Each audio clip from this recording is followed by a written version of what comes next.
تاجر بھی تھا اور لوگ اس کے پاس امانتیں رکھواتے تھے, بڑا زبردست, یعنی وہ ایک سمجھ لیں کہ اس معاشرے کے ایلیٹ طبقہ تھا. تو اچانک اس کو کچھ ہو گیا اور لوگ پریشان ہیں.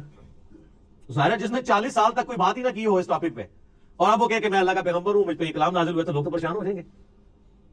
تو اس نے کہا کہ میں جھاڑ پھونک جانتا ہوں, اگر تم مجھے اس کے پاس لے جاؤ تو مجھے امید ہے کہ میں اس کا علاج کر دوں گا. اس کو کیا پتا تھا کہ علاج اس کا نہیں, اس کا اپنا ہو جائے گا. تو لوگ اسے لے گئے نبی علیہ السلام کے پاس. تو آپ صلی اللہ علیہ وسلم سے اس نے کہا کہ میں آپ کا علاج کر سکتا ہوں, آپ بتائیں کہ آپ کے ساتھ کیا ایشو ہے, تو اپنا مسئلہ بیان کریں. تو آپ صلی اللہ علیہ وسلم نے نا کوئی بات نہیں کی, قرآن بھی نہیں پڑھا. آپ جو تقریر سے پہلے خطبہ دیتے تھے نا, آپ نے بس وہ پڑھا, ان الحمد للہ نحمده ونستعینه ونستغفره ونعوذ باللہ من شرور انفسنا ومن سیئات اعمالنا من يهده الله فلا مضل له ومن يضلل فلا هادي له واشهد ان لا اله الا الله وحده لا شريك له واشهد ان محمدا عبده ورسوله. اب یہ کاش آپ کو عربی آتی ہوتی تو آپ کو پتا ہوتا کہ آپ نے کیا پڑھا ہے صلی اللہ علیہ وسلم. تو اس نے جب سنا تو وہ ہل گیا. اس نے کہا جی ایک بار ذرا پھر سنائیں. دوسری بار, تیسری بار اس نے کہا میں گواہی دیتا ہوں کہ آپ اللہ کے پیغمبر ہیں, اپنا ہاتھ بڑھائیں اور مجھے مسلمان کریں.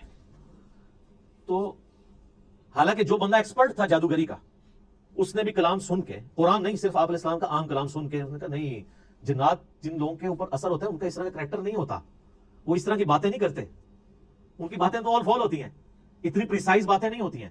پھر نبی علیہ السلام کی مبارک ذات کا ایک روپ بھی تھا. جو بندہ جادو کا, ان ساری چیزوں کا ایکسپرٹ تھا, اس نے ڈکلیئر کر دیا کہ جادوگر نہیں ہے. اور جو جہلات ہے, جن کو جادو کا, اسیب کا الف بے بھی نہیں پتا تھا, وہ لوگ نبی علیہ السلام کو اس کے بعد بھی جادوگر کہتے رہے, نعوذ باللہ. ان کی قسمت میں ظاہر نہیں تھی نا. ہونا تو چاہیے تھا کہ جب ایکسپرٹ نے مان لیا کہ نہیں ہے, تو تم لوگوں کو تو پتہ ہی نہیں یہ فیلڈ ہے کہ نہیں, تم خواہ کہتے ہو. جیسے معذرت کے ساتھ آج کی دنیا میں آپ کو مثال دوں, میرے بارے میں علماء کہتے ہیں جاہل ہے, اس کو تو عربی بھی نہیں آتی, اس کو تو پڑھنا ہی کچھ نہیں آتا, وہ قرآن دیکھ کے بھی غلط پڑھتا ہے, وہ پڑھ ہی نہیں سکتا. ٹھیک ہے آپ کہتے رہے, تو جو سن رہے ہیں ان کو نہیں پتا کیا ہو رہا ہے. تو ہم ان باتوں کا بھی جواب نہیں دیتے. ہم کہتے ہیں ٹھیک ہے یار, آپ نے ہمیں جج کرنا ہے, ہماری ویڈیوز آپ کے سامنے ہیں, آپ ان کو دیکھیں, جج کریں, آپ کو پتا چل جائے گا سچائی کیا ہے, جھوٹ کیا ہے, غلط کیا ہے, آپ کو سب کچھ پتا چل جائے گا. تو یہ میرے بھائیوں, یعنی یہ جو آواز حق کے لیے بلند ہوتی ہے, اس کے ساتھ ہمیشہ اس طریقے سے یعنی لوگ مسچیف کرنے کی کوشش کرتے ہیں, لوگ یعنی غلط طریقے سے حق کی آواز کو دبانے کی کوشش کرتے ہیں, لیکن اللہ تعالیٰ جو آواز اٹھانی ہوتی ہے وہ اللہ تعالیٰ اٹھا دیتا ہے. ٹھیک ہے, یعنی اب یہ بھی پوائنٹ ایک اتنا بڑا پوائنٹ ہے کہ یعنی اس کے اوپر ڈسکشن ہو سکتی ہے کہ قرآن حکیم اللہ تعالیٰ نے لوح محفوظ میں رکھا ہوا ہے, اور اپنے اصلی حالت میں یہ ہمارے پاس یہ کاپی ہے. کتنی بڑی خوش نصیبی ہے کہ ہمارے پاس وہ کتاب ہے کہ جو اوریجنل کتاب لوح محفوظ میں ہے.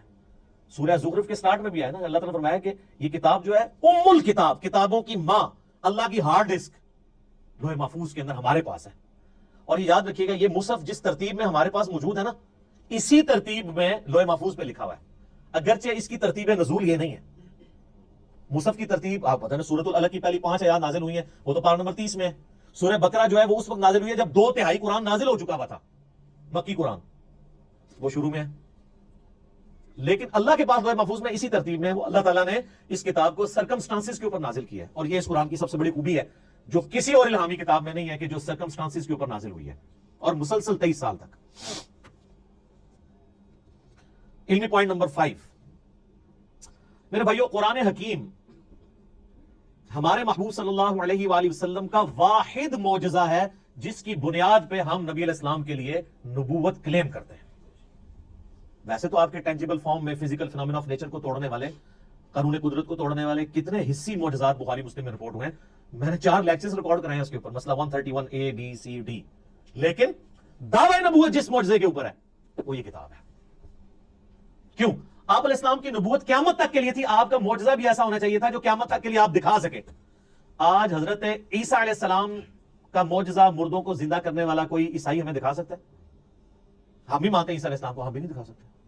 کوئی ویڈیو, کوئی یہودی حضرت موسیٰ علیہ السلام کے عصا کو دوبارہ آج اژدہا بنا کے دکھا سکتا ہے؟ ہم بھی نہیں دکھا سکتے. وہ آپ جناب عصا اگر مل بھی جائے کہیں سے, آپ چاہے وہ امام کعبہ کے ہاتھ میں دے دیں, آپ ویٹیکن سٹی میں بیٹھے ہوئے کرسچن پوپ کے ہاتھ میں دے دیں, یا یروشلم میں بیٹھے ہوئے یہودی پریسٹ کے ہاتھ میں دے دیں, یا آپ کے جتنے رحمت اللہ علیہ ہیں اور غوث اور اقداب اور جن کے بارے میں آپ کا کلیم ہے ان کے ہاتھ میں دے دیں, ان کو کہ اس کو پھینک کے ذرا اژدہا بنا کے بتائیں.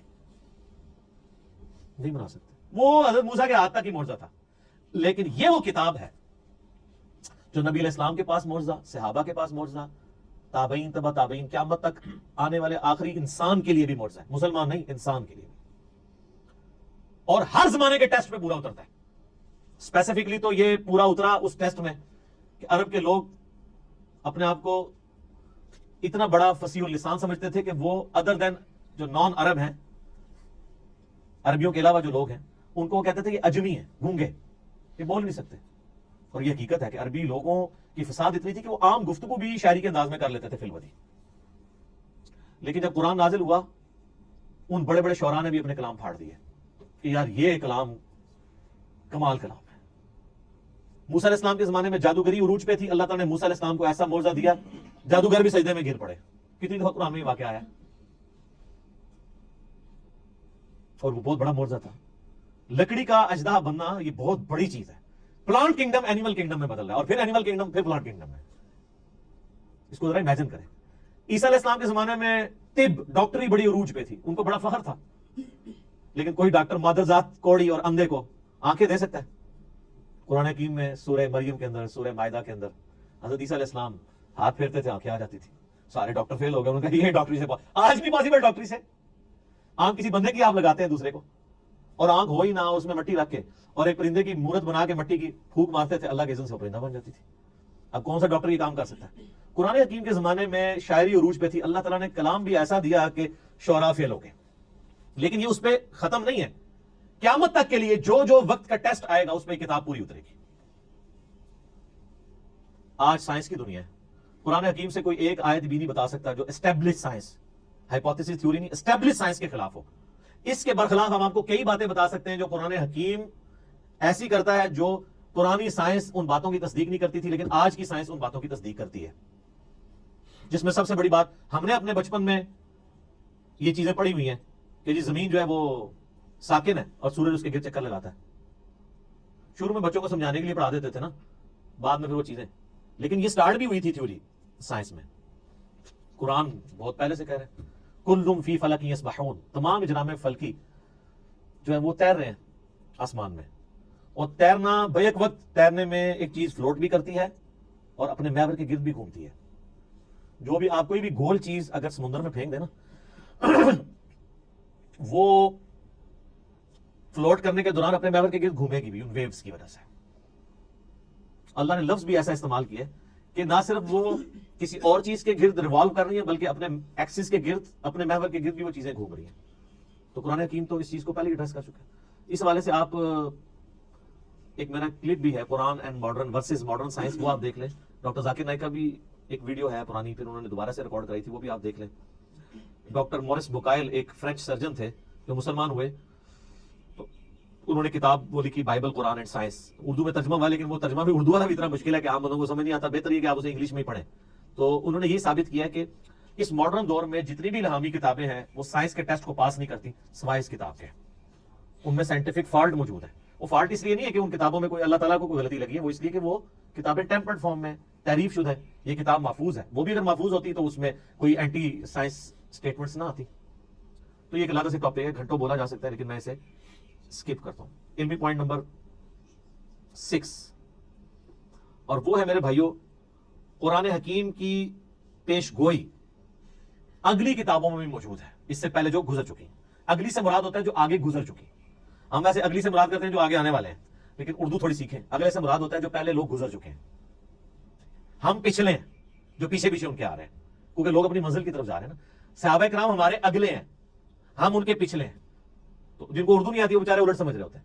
تو اگلی کتابیں ہیں تورات، زبور، انجیل، اولڈ ٹیسٹمنٹ، نیو ٹیسٹمنٹ کی فارم میں جو اویلیبل ہیں، ان کتابوں میں اس کی پیش گوئیاں موجود ہیں الکتاب کی فارم میں، کہ الکتاب اس طرح آخری پیغمبر کے اوپر نازل ہوگی۔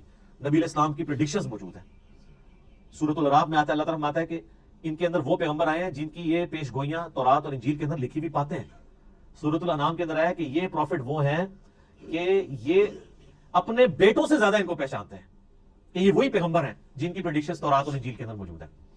اپنے بیٹے کے بارے میں تو شک نہیں ہوتا نا کسی کو، کہ بچپن سے ظاہر اس کے سامنے پیدا ہوتا ہے، باپ جانتا ہوتا ہے۔ اس سے زیادہ نبی علیہ السلام کو یہ جانتے ہیں کہ وہی پیغمبر ہے، لیکن نہیں مانا انہوں نے۔ نہیں ماننا ہوگا تو آپ جتنے مرضی دلائل رکھیں۔ ایون آج ٹیمپرڈ فارم میں جو تورات اور انجیل موجود ہے نا، اس میں بھی آپ کو نبی علیہ السلام کی پروفیسیز مل جائیں گی۔